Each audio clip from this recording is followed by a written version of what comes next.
Oh, good. All right. Are you, Sufficiently warm? Yes. silly It's question. on my lap blanket. Okay. And not real fur. We'll point that Of out. course not.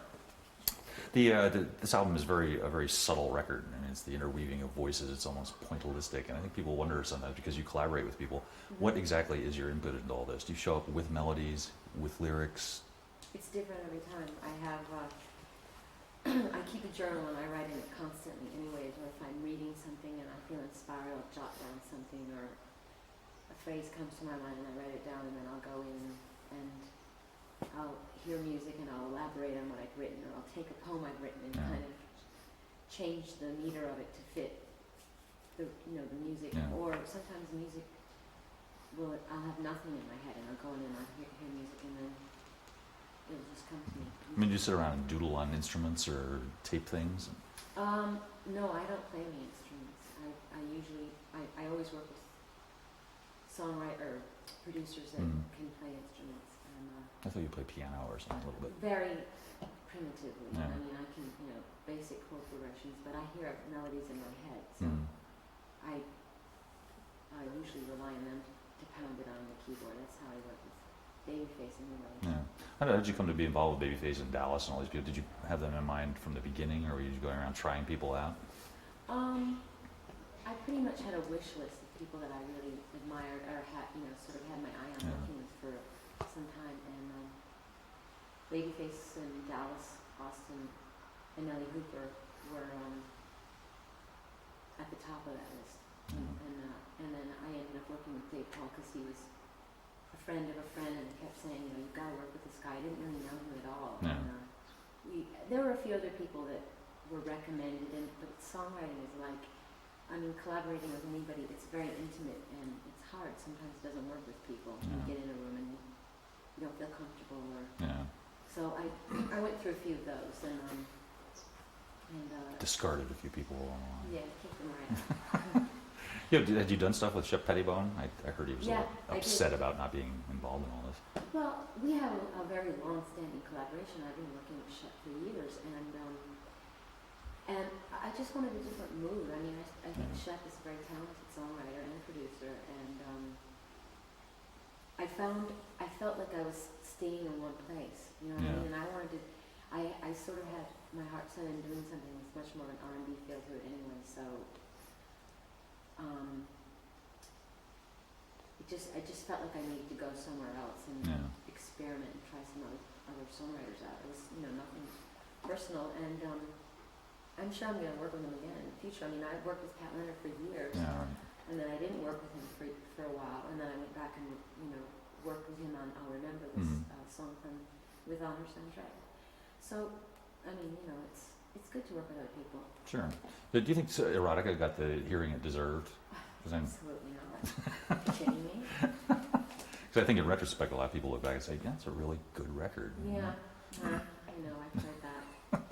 Thanks. Why didn't you say that 2 years ago? I think people were saying, the obvious mainstream press thing is going to be, well, this new record is obviously a step back. She knows she went too far, and now she's trying to kind of be nice and demure. Yes, well, it is the mainstream, not thought out review. But there was no calculation. There was no. I didn't give myself a set of rules when I went in the studio. I said, okay, now I have to write this kind of music. I can't offend anyone. It's just really. I think you can't write songs unless you're being honest. I don't think you can put yourself in that kind of a straitjacket creatively. That literally was what was on my mind at the time. It seems to be also a very. It seems to be a different you in a way. I mean, is romance come? Every year it's different. But has romance come into your life? Is there? I think we were reading something about. Well, I mean, romance has always been in my life. Surely. Well, that sounds really immodest, doesn't it? Fortunate. It sounds no, fortunate. but it's not like I just discovered romance. I mean, I've been writing. I mean, when you listen to, there's romantic songs on all of my records. Rain is a romantic song, and Live to Tell is a romantic song. I've always written romantic songs. It's just that people got so caught up in the eroticism aspect of what I was exploring and getting into and writing about that I think now that I've come out with this record, and all of a sudden everyone's saying, "Oh, she's changed so much. She's a different person." I'm more experienced. I'm older and wiser, but I think romances have been a big part of everything that I've written. There's kind of a sweetness to some of the songs on the record too, though. It's like bittersweetness. I meant to say a bittersweetness. Yeah. But is there a guy in your life who's changed things? Getting to the really important question. This is the important thing. Actually, the songs are about a lot of different Guys? Well, no, not just men. I mean, Inside of Me sounds like it's a love song, but it's actually about my mother. And, I tend to collect thoughts and as I go through life, and a lot of times it takes me a long time before I can come to terms with maybe a relationship I had years ago. You know what I mean? And I finally found a way to talk about it or write about it. So it's not even necessarily something that was happening to me currently. Yeah. But my reflection on something that happened. Yeah, it's Inside of Me being about your mother. It's interesting. All these models have gotten together to do breast cancer awareness things. Mm-hmm. And being a guy, I don't know about this, but being from a family that has breast cancer in it must be a haunting thing. I would imagine. Is it? Absolutely. I mean, my mother died when she was very young, and when I got to be, she was 31 years old, and when I got to be, I mean, my whole life was about. 31. When I get to be that age, is that going to be my death sentence? Is that what's going to happen to me? And when I finally pass that age and I'm still alive, I can sort of breathe again. Yeah. But when there is that kind of family thing, when it's in your genetic structure or whatever, you just have to be really careful and vigilant and take care of yourself. Yeah. What is your relationship with your family these days? It must be difficult having all these siblings and you go home and...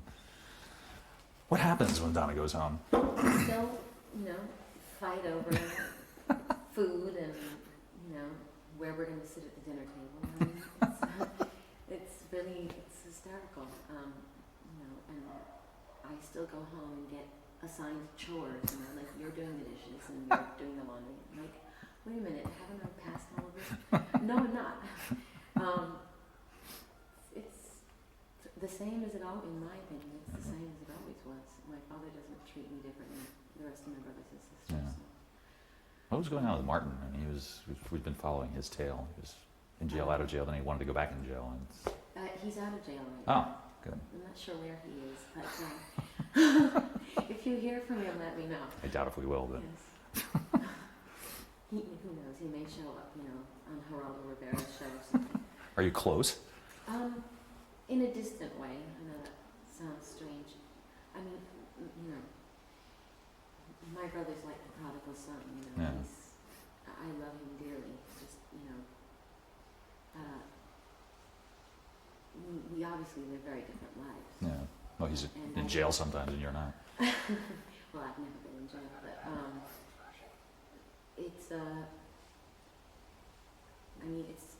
it's interesting because I come from a really big family and we all kind of turned out really different. So, and I always marvel at that because we all had the same upbringing, we had the same.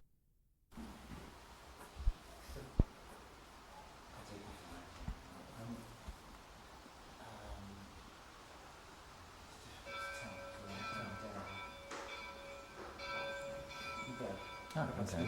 But the bells are ringing now. Yes.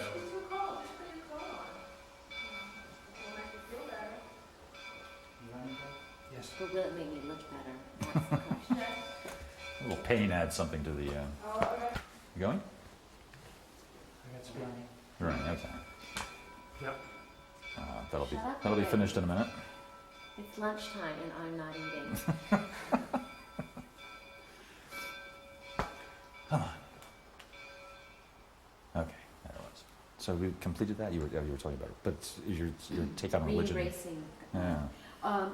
Well, I think I went through years. I don't think that I lost my faith in God necessarily, but I was kind of going through an exercise of, I'll believe what I want to believe. My whole thing with my father and Catholic Church was I could never understand why you had to go to church if you wanted to talk to God, and if you wanted to ask God forgiveness for your sins. Why did you have to go to a priest and tell him? And why couldn't you pray anywhere? And why couldn't I had a lot of questions about that, and so it's not that I lost my faith. It's just that I had to discover my own way, and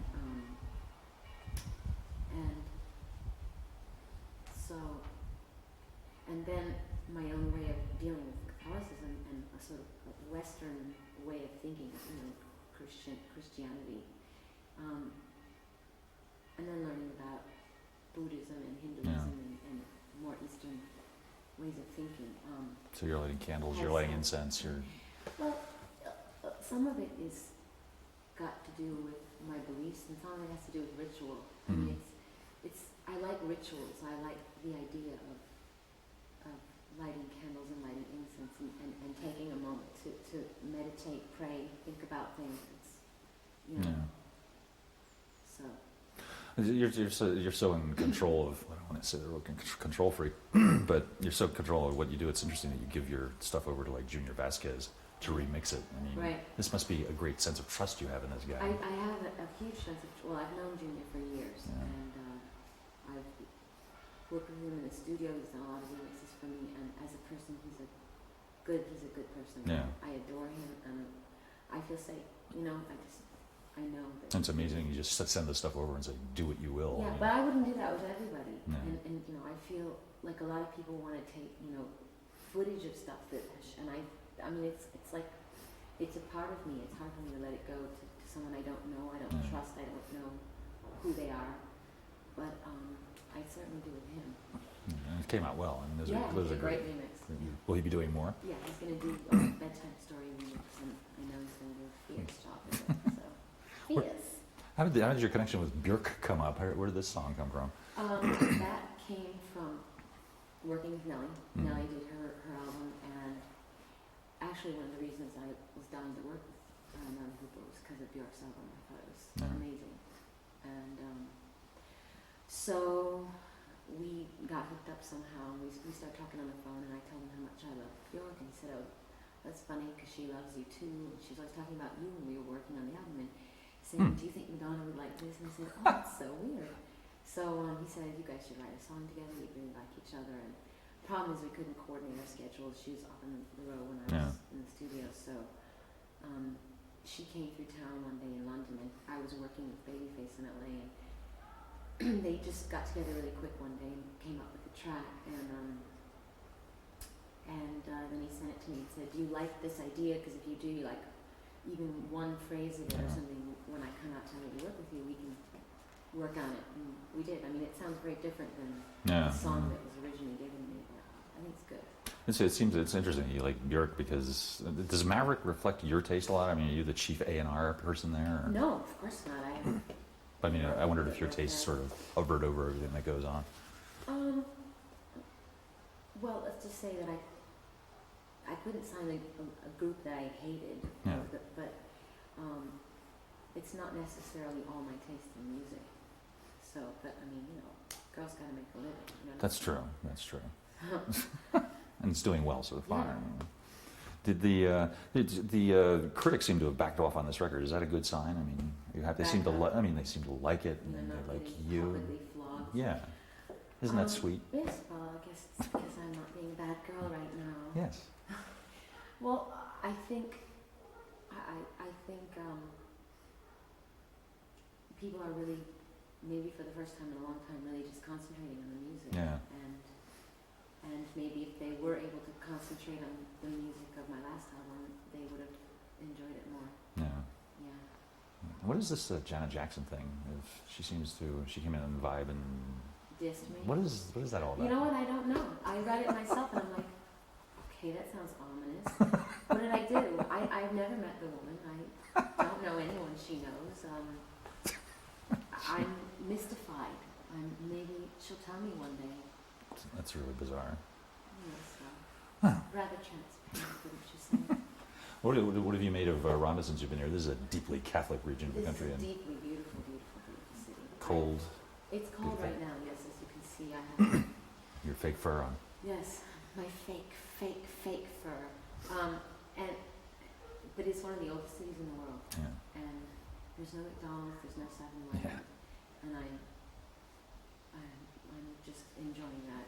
It's just, we were in a house yesterday. It's 500 years old, Mm. and it's so beautiful. So I love it here. Yeah, it's really a pretty It's place. very, what's the word? I mean, I could see coming here, if I were a writer, it'd be a great Yeah. place to come. Well, you are a writer. I mean, if I was writing a novel. Novel. Mm. Yeah, Well, that could be in the future. I mean, absolutely. do you ever think like in 10 years I'll be doing something completely different, or I'll be directing films? Or... Oh, sure. I mean, I've changed a lot. Mm. And, I mean, I never knew when I was a dancer and I was Yeah. completely focused on dancing that I was going to be a singer, and I never knew when I was writing music that I was going to end up being an actress, you know, and I never, one thing just leads to the next. I mean, you've always said that I'm not the greatest singer, I'm not the greatest dancer, and yet you have this tremendous effect on people. What do you suppose? Well, I mean, technically, I mean, the thing is, what is the greatest Yeah. singer and what is the greatest? And I don't think that, you know, being good has anything to do with your octave range or, Yeah. you know, it's not about technical, it's about what's in here. It's about being true to yourself and touching people, you Yeah. know. It's about emotion, being passionate about Yeah. what you do. I mean, some of the greatest artists in the world don't necessarily, as far as singing goes, don't have like what people would call technically Yeah. perfect voices, but they come from somewhere deep down inside and they touch people. Right. And the technically perfect people can be terribly boring. Terrible if that's all one concentrates on. Yeah. You know, if you don't sing from your heart and you don't mean it, then how can it mean anything to Yeah. anyone else? Now, do you consider directing one of these videos eventually? It seems like a natural thing to do. I don't know if I could do that because that's really wearing two hats. And if I was behind the camera, I'd want to. You'd be arguing with yourself. Well, exactly. And I don't want to get into an argument with me. No, I do really want to direct something, but I think I'd have to concentrate on too many things Yeah. because it's so different. When you're in front of the camera, you have to make everything disappear. You know? And when you're behind the camera, you have to sort of be aware of everything that's going on. Yeah. So. We were talking the other night, we thought that's because you're going to be involved tangentially, at least with Quentin Tarantino. But Quentin writes a film, Madonna's in it. This would be great. Finally. Talks about me in his movies. What do you mean? You know him though, right? Yeah. For a while. Uh-huh. Mm-hmm. He's a hilarious guy. You know? He's great. He's really funny. Really great. Thank God for Quentin Tarantino. Because this movie business needs, or our movie business needs a good kick in the pants. Why do you say that? Because everybody's making, you know, the same old schlocky, generic, you know, films, and it's not an art form anymore. Yeah. Is Four Rooms going to be different Then what? than the schlock that we're seeing?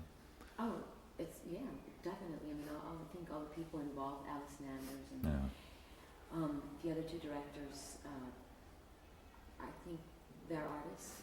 Yeah. I don't think they do, I think that they do interesting creative work, so it'll be different. Who are your favorite directors now? I mean, do you see people that you'd like to go out and call them up and say, can we work together? Have you done that? Collaborate. Yeah, I guess so. Well, I love Quentin Tarantino. I mean, I love to work with him directly. The segment that I'm working in is Alice Nanders' directing. Let's see, who do I want to work with? Who else is there? Well, name some Scorsese. names. Oh, I'm dying to work with Yeah. Scorsese. Yeah. That'd be great. There aren't that many really great ones around, I don't think. And you say, Not that are taking chances, that's for sure. do you like the violence? Like Quentin's violence thing?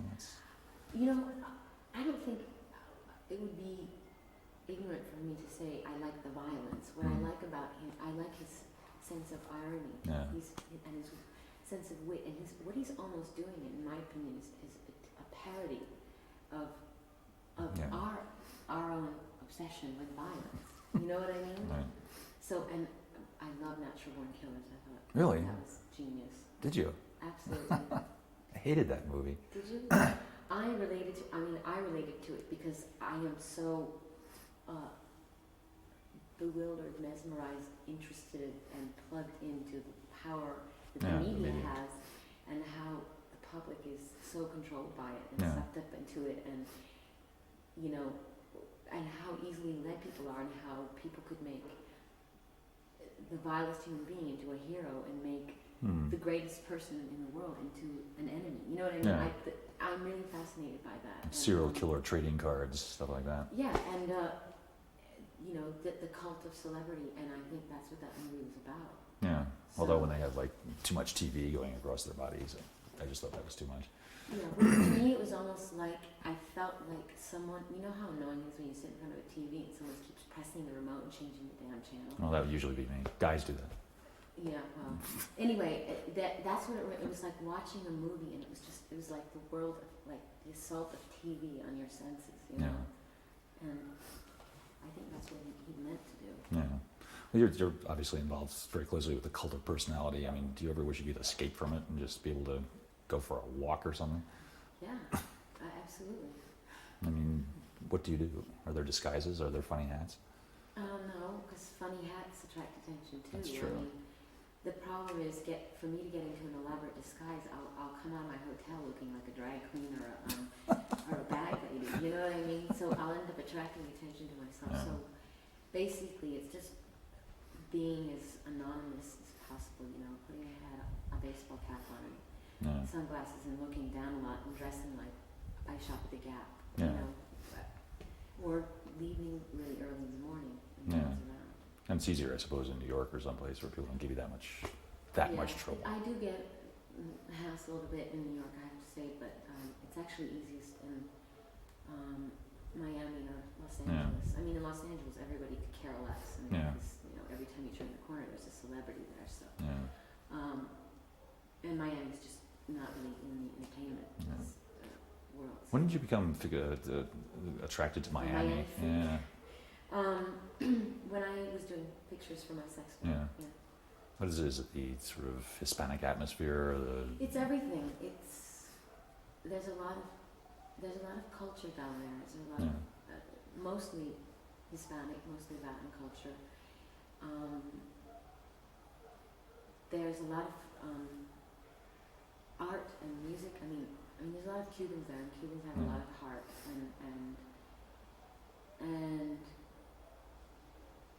the weather. I mean, there's something in the air. Yeah. It's like when I get off the plane, it's like a tranquilizer hits me.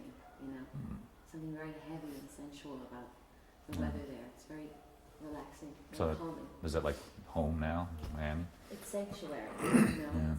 home is, you know. I get confused. I don't know where I live anymore, but Miami's where I go when I want to get away and Yeah. just really relax. Do each of your places, the one in LA, New York, they have a different atmosphere to them? I mean, Mhm. you decorated them all differently? Yeah, my house in LA is really like very much like this. Yeah. This house we're in, very kind of Spanish, Yeah. Somewhat warmer. Italian, Moorish, almost. It's kind of like a castle. Yeah. Tile floors, high ceilings, and heavy furniture. And my apartment in New York is sort of like a Parisian Art Deco apartment, you know, in the 20s. Yeah. And Miami's like, I can't describe Miami. And the house in Miami is very old too. It's Castilian, and it's almost 100 years old. Wow.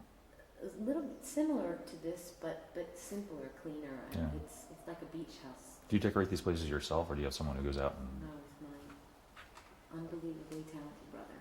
Ah, that's true. Yes. I'm surprised you don't have a place in Europe. A little Yeah, everybody keeps saying that to retreat me. in Paris. A little pied-à-terre. Yes. I thought about that too, but I don't know. It's a nightmare. It's already a nightmare having all the houses I have and like, you know, making sure that, you know, no one's breaking into my house and Yeah, people are true. taking care of things, and I can't handle it. You have the David Letterman thing, somebody will be living there while you're not there. Exactly. Yeah. Speaking of David, Yes. Speaking of my boyfriend, how did it come about, this rapprochement? How did you get back together again? Was it a serious rift, or? no, that was something the media created. Well, you are on television saying, you know, I what? you were on his show saying all these Bad words? bad words. Yes, I know, but it was a performance. It wasn't, you know, True. a real argument between us, and Was Dave aware of this? he knew the gist of what was going to happen, and you know, it was like a snowball, you know. I mean, it was like everybody freaked out about it, and then I think Dave freaked out about it a little bit. But you know what? Dave was never, you know, I called him up to, when they asked me to do the MTV Awards, I said, you know, who do you want to do it with? And I couldn't think of anybody. It's like, I thought, if I come out with anyone, there's got to be some kind of symbolism. It's Yeah. like, who do I want to join forces with? Who do I want to, you know, represent myself with? And I thought, wouldn't it be great to come up with David Letterman? Because everyone thinks we're in this like Yeah. huge world war. And so I called him up and asked him. And I said, Dave, are you ready to bury the hatchet? He goes, there is no hatchet. Oh. So I said, all right. Well, and he was very agreeable and actually so nervous. It was really touching. Really? Yeah, I mean, he was green. And he was so sweet the way he was gripping my arm as we walked out on the stage. But, you know, I have to say I adore him. I know that sounds completely perverse, but I do. Well, he's great. He's the best thing on television. Yeah. He's really good. Are you a fan of other stuff like Absolutely Fabulous, or do you watch any of this stuff? That's good. Like that. My nose is running. Yeah. Do you want to take time out and maybe dab at Dab it? it? No, I'm just going to use my... It's an old code. What the hell? Have you? A lot of the conversation about culture now goes on in computer world on the internet. Do you dip into that at all? I don't. I have a lot of friends that get into online and have like affairs with people, major friendships. They take on different personas. They're, you know, and it's actually quite amazing. I mean, I've sat with my friends and I said, you know, gone online and gone into a room and talked to people. And Yeah. it's kind of like computer dating. Sort of. It's kind of like CB radio, I think.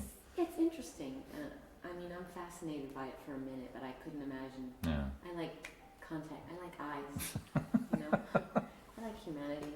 I think it brings out the worst in people too. I think there's a mob mentality online. People figure they can say the worst things they want, and what can you do to them? Yeah. You know? I think it's good if you're a writer. I think. I mean, I've seen some beautifully written letters, and just as an exercise, but. Yeah. And there are people online probably impersonating you and saying things in your there name. absolutely are, because my friends come and report to me like, you were supposedly online the other day and wasn't, so. Well, where will you go from here? You'll finish this video, and then Okay, can you stop? We've got to tape change. can you imagine where that question's going? Damn.